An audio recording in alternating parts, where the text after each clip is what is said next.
que je retiens particulièrement. Le premier, ça a été Rond-Point 95. Évidemment, c'était en 1995, c'était un congrès à Montréal. Notre président d'honneur, c'était Monseigneur Jean-Claude Turcotte. Et à cette occasion-là, ça a été, on a fait le point sur l'état de la situation et l'état des troupes dans la province de Québec, en toxicomanie, afin de préparer l'avenir. Le deuxième point, ça a été la coupure que 4 fédérations ont eue avec la Confédération. On était regroupés en confédération. Il y avait notre fédération, celle de déficience intellectuelle, déficience physique et également les centres d'hébergement de soins de longue durée. Il y a eu une coupure avec la Confédération, chacune devant aller de ses propres ailes dorénavant. Alors on devenait autonome, mais à mon avis, on était extrêmement vulnérable parce qu'on avait peu de revenus à l'époque. Le troisième, ben, ça a été à peu près à la même époque. Ça a été l'implantation du programme d'évaluation des conducteurs récidivistes qui, à mon avis, a assuré la viabilité de la fédération. Et je pense que c'est encore le cas aujourd'hui. Je me rappelle des longues négociations qu'on avait eues avec la SAC à l'époque, avec le secrétaire général de l'époque qui était Jean Boudreau. On a eu plusieurs rencontres. Je me rappelle aussi que ça n'a pas été facile parce qu'on n'était comme pas seul dans la course. Il y avait l'Association des hôpitaux qui voulait également s'occuper de ce terrain-là. Mais il faut dire que ce qui a prévalu, c'est vraiment l'expertise des centres qui faisaient partie de la fédération. Et c'était également le fait que la fédération rayonnait partout par ses centres à travers la province de Québec.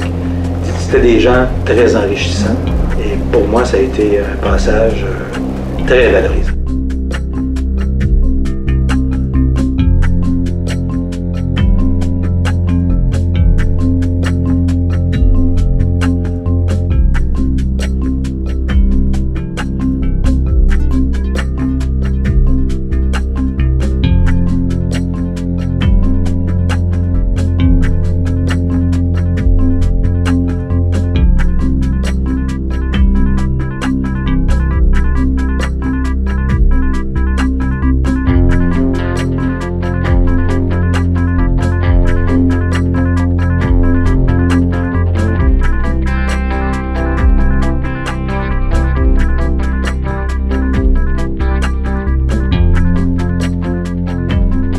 En 1998, qu'elle est devenue autonome, détachée de l'Association des centres d'accueil et de la Confédération des centres d'accueil.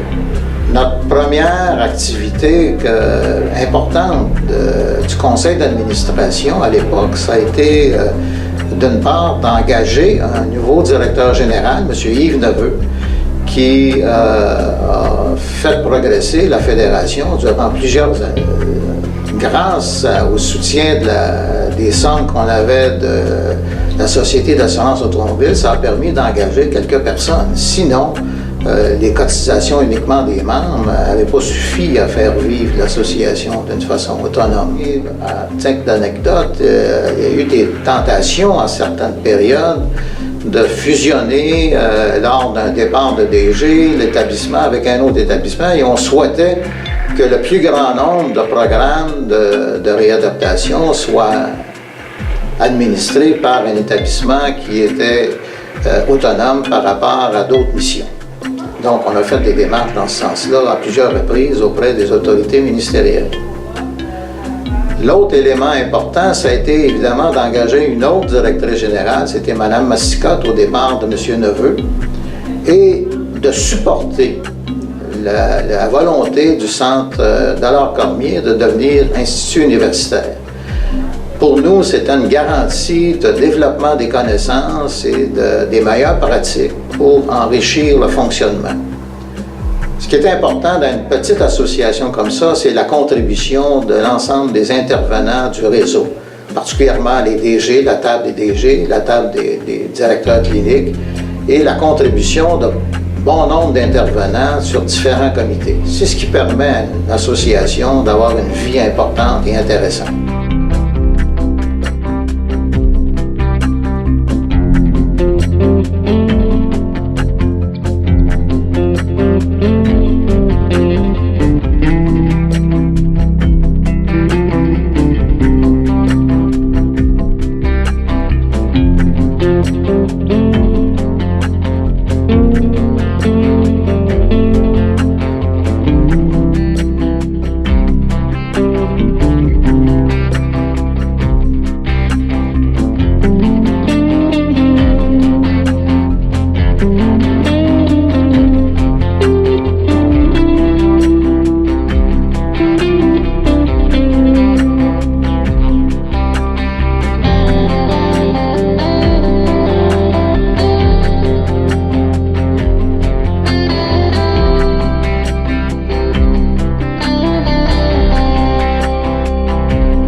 Marqué par une consolidation de la rationalisation et l'avènement du rayonnement de la dépendance des organismes qui s'occupent des personnes avec des problèmes de dépendance. J'ai toujours cru à cette nouvelle gouvernance-là, parce qu'il ne faut jamais perdre de vue que notre association est là pour aider les établissements, pour faire valoir, pour uniformiser certains modes de fonctionnement, certaines pratiques, pour promouvoir aussi les intérêts de nos membres.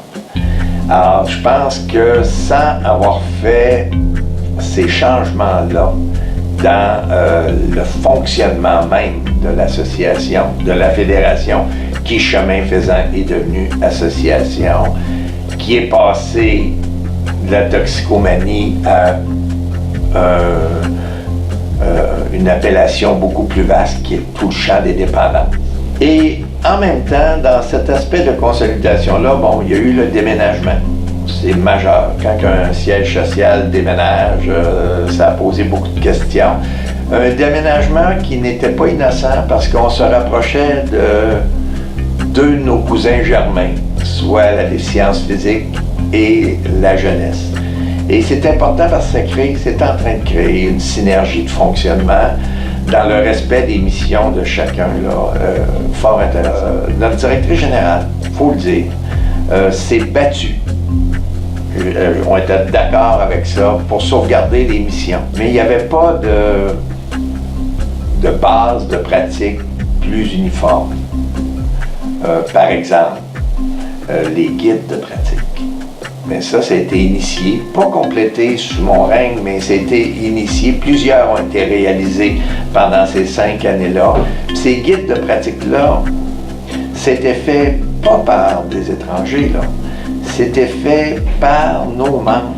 On a négocié, et ça, on a travaillé très fort. Il y a eu des études de fait, il y a eu un travail très fort avec l'association et avec la région de Québec particulièrement, pour développer une idée d'équipe de liaison. Notre implication dans différentes activités où avant nous étions ignorés.